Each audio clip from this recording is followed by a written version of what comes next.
Assalamualaikum warahmatullahi wabarakatuh. Alhamdulillahirabbil alamin. Allahumma salli ala sayyidina Muhammad.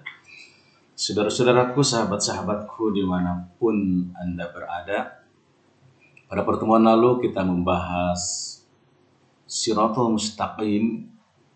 Secara umum Shiratal Mustaqim adalah al-Islam, agama Islam.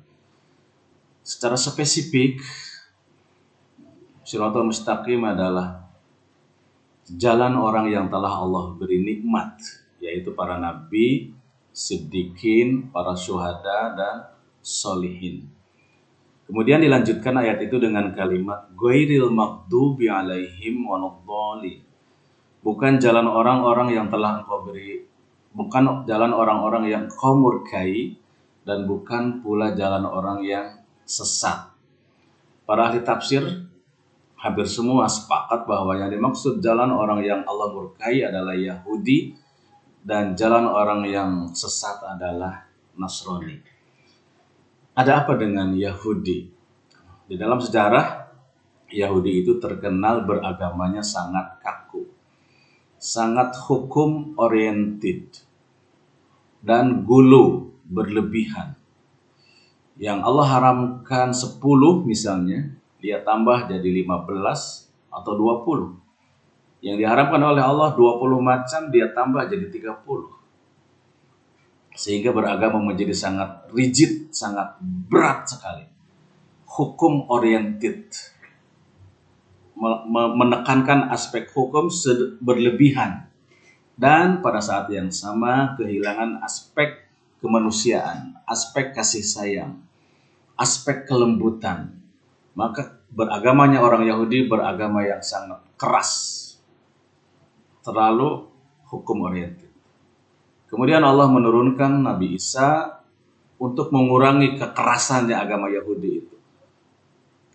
Sebetulnya kenapa agama Yahudi itu keras?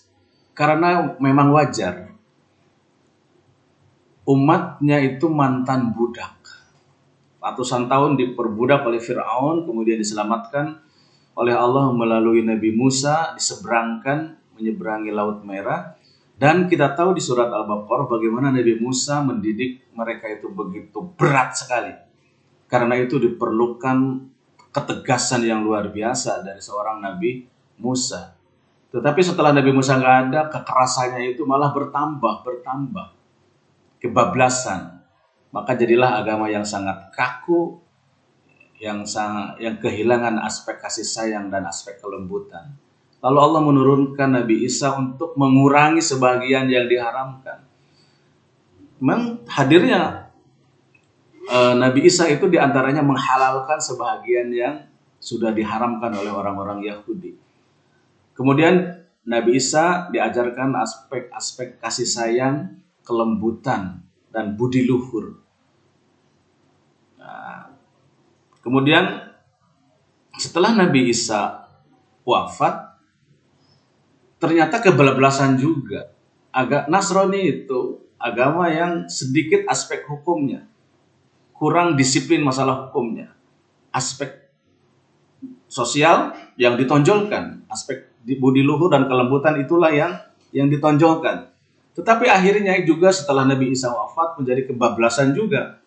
Aspek kelembutan saja yang menonjol, kasih sayang saja yang menonjol, hukum hampir tidak ada.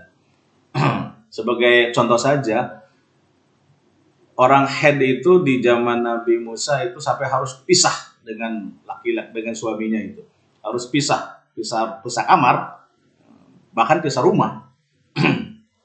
Tapi saking kerasnya itu ya. Tapi setelah datang Nabi Isa, kemudian dihalalkan berkumpul. Tidur bareng maksudnya. Setelah Nabi Isa wafat, head pun boleh dijimai. Kan kelewatan. Jadi yang satu terlampau rigid, terlampau keras, terlampau hukum oriented sehingga beragama sangat kaku. Yang satu terlampau lembut, tidak ada kasih sayang, tidak ada aspek kedisiplinan hukum.